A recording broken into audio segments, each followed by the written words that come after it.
Hey, what's up, everybody? It's just Charles Advancer, and welcome you guys to another episode of the DREAMERSPRO show. We'll cover everything from sports, hot topics, classic debates, entertainment. And we'll give you guys a fresh perspective on things and how we see them. Today, we got a hilarious show for y'all. But before we get into it, please make sure you like the video and subscribe to the channel. Make sure you follow me on Instagram. My handle is CTABANZ. Let's get into today's topic, y'all. So, as y'all know, LeBron has been called many things. But one of the things that a lot of us call him when we like to make fun of him is Mr. Cap himself, right? Mr. Captain America. This dude is always lying.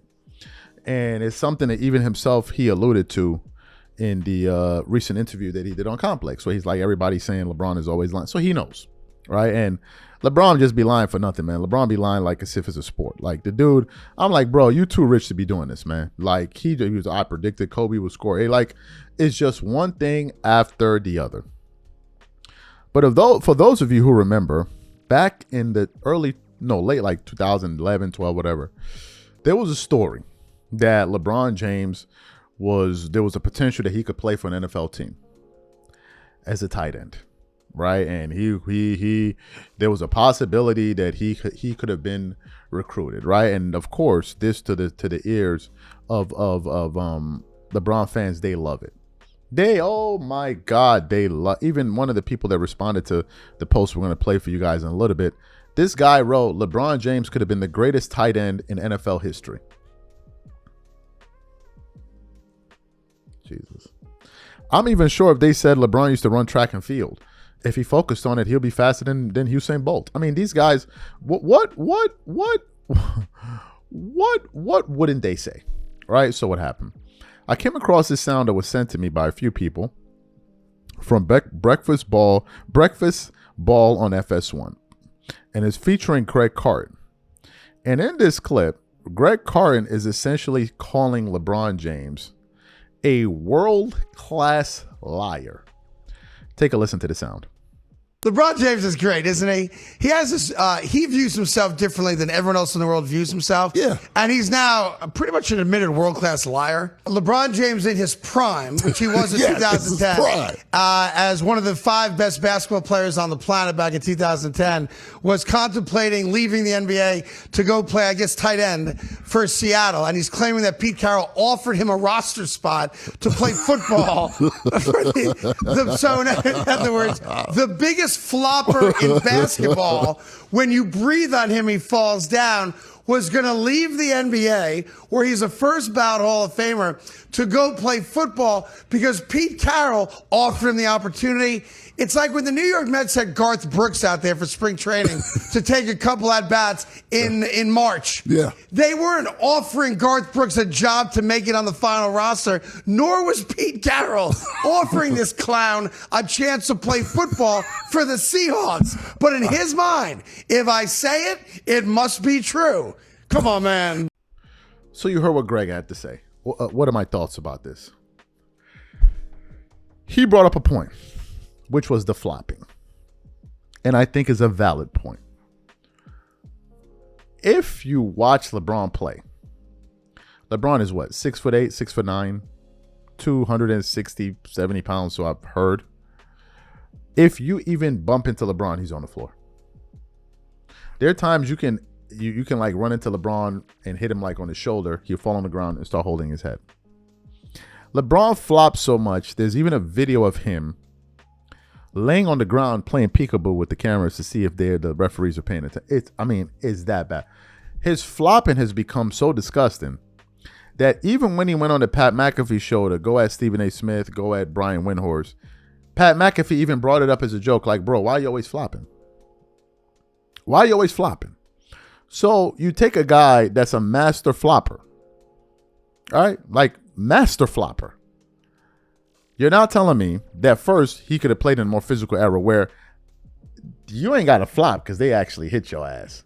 Like there's no flopping involved. When you go flying that way, that means you actually got hit. But to make it even worse, y'all are saying that dude can play in the NFL? The only time I've ever heard LeBron not complain about contact was when he was delivering it by bulldozing over guys going to the cup.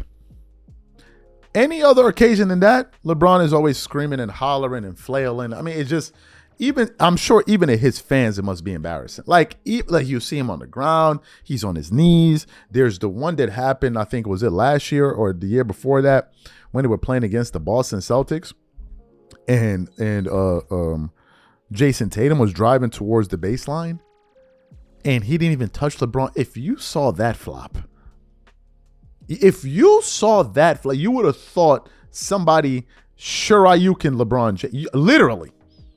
The way he flopped, I'm like, you gotta be kidding me. Then let's get to the next part. Beyond the flopping, the tantrum throwing when he doesn't get calls. LeBron would be looking like he about to burst into tears. Oh my God. You're gonna do that in the NFL? In football? Football. Where the whole name of the game is flopping? Getting hit? Where the whole name of the game is there's a chain of command with the coach? You're going to go be doing now. Obviously, you have guys in the NFL that act up on the sideline, knock over water coolers and all whatever it is. But that's not the culture of the NFL. And let's just face it, guys. NFL, you have to have a totally different mindset to play football than you do to play basketball. Like, let's knock it off. You have to have a totally different, not to say that basketball is not its own discipline and you don't need mental tough. It's a totally different thing. Football, you've already come to terms that you're going to get hit hard. And you're okay with that. You already come to terms you could get a concussion. You've already come to terms you could break bones. And you have to do it over and over. You could break fingers. It is what it. That's a totally different mental disposition. It just is. It's like becoming a boxer, bro. You have a totally different mindset, right? And nothing about LeBron's behavior over the last 20 plus years has exhibited that he even has that type of mental makeup to go play football. Like, come on. And to me, I think it's disrespectful to just say you can just airdrop somebody into a particular sport and all of a sudden they're going to be the top 10 greatest. Like, come on, knock it off, man. Like, give those guys in that field, give them a little bit more credit. Like, Jerry Rice is good for a reason, right? And you just can't pluck any NBA player and say, oh, you put him over there, he would have been Jerry. Like, knock it off. Tom Brady was Tom Brady. Joe Montana was Joe Montana. Like, let's knock it off. Let's stop with the Final Fantasy talk and the Book of Narnia talk, and let's get over that. And essentially, what Craig is saying is like, son, just be lying for no damn reason. And he know. His supporters know. There was a video, I think, of him and son getting a tattoo, and somebody put a caption, why LeBron always lying? He's not even touching the screen. There was a picture of him like scrolling through his phone. He's not even touching the screen. I'm like, yo, what is the purpose of this behavior? What is the need for this, man? Come on, man. You're better than this. You're better than this, LeBron. You guys let me know what you think about this in the comment section, man. We catch you guys on the next show, and I'm out. Peace.